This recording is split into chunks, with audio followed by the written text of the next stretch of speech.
idea of justice has always been important, but the idea of discussing it with younger people is crucial because they are the ones that are going to come in the next generation.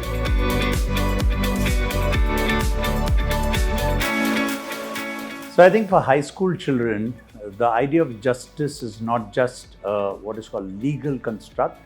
I think it's also very much a social construct, but even more, I think it's also a moral construct.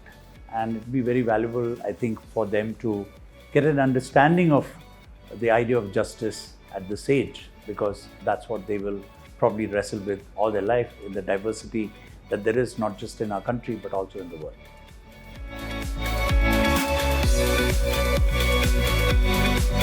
So I think this is a very important conversation in our times for youngsters to be exposed to.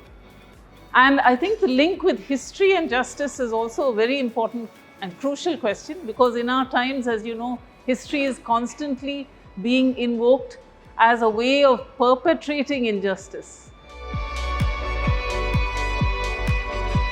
No matter how young the child is, they have a sense of justice already. And it is important for us to keep talking about it so that we keep recognizing how important justice is in the world. I would strongly emphasize that part of education, for example, all over, should consist of discussions and courses with young people on what is meant by justice and ethics.